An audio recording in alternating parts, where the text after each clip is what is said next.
আসসালামু আলাইকুম। হাঁস ভুনা বাঙালির খুব পছন্দের একটি খাবার। আর শীতকালে পিঠার পাশাপাশি কিন্তু হাঁস খাওয়ার একটা ধুম পড়ে যায়। আজকে থাকছে খুব সহজ উপায়ে সেই হাঁস ভুনা।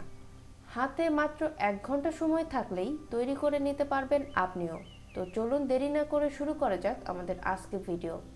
আমি 2 কেজি ওজনের হাঁস ভালো করে ধুয়ে পুড়িয়ে নিয়েছি আর এভাবে রেগুলার সাইজে কেটে নিয়েছি। কড়াইয়ে তেল দিয়ে নিচ্ছি হাফ কাপ। আমি এখানে তেলটা একটু কম ইউজ করছি কারণ হাঁস থেকেও তেল বের হবে। এরপর এর ভেতরে দিয়ে দিচ্ছি একে একে 2টি তেজপাতা, 2-3টি শুকনো লঙ্কা, কিছু গোলমরিচ, একটি দারচিনি ভেঙে দিচ্ছি।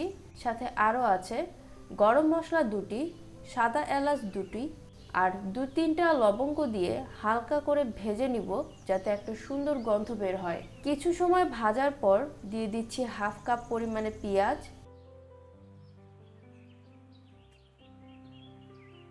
এরপর দিয়ে দিচ্ছি সামান্য পরিমাণে আস্ত জিরা।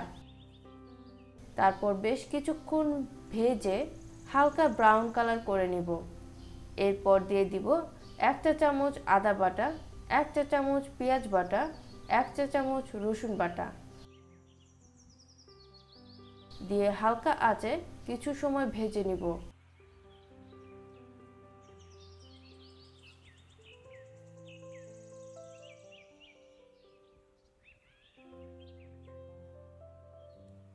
তারপর আরও দিব জিরা গুঁড়া হাফ চা চামচ, হলুদ গুঁড়া 1 চা চামচ দিয়ে হালকা আঁচে কিছু সময় ভেজে নিব।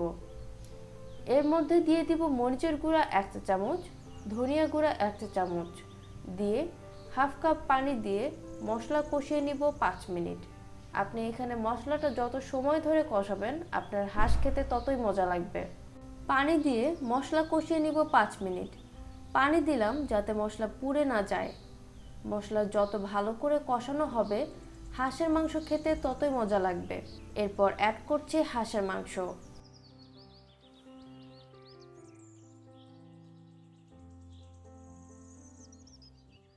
এবার ভালো করে নেড়ে লবণ দিয়ে দিব স্বাদ মতো।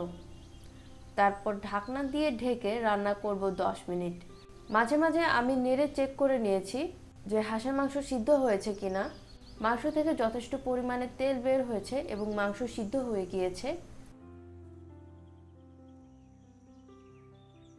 এটা আরও 5 মিনিট হালকা আঁচে রেখে লবণটাকে চেক করে নামিয়ে নিব। আশা করছি আমাদের আজকের এই সহজ হাঁস ভুনার রেসিপি আপনাদের ভালো লেগেছে। যদি ভালো লেগে থাকে ভিডিওটি শেয়ার করতে ভুলবেন না। সবাই ভালো থাকবেন। আল্লাহ হাফেজ।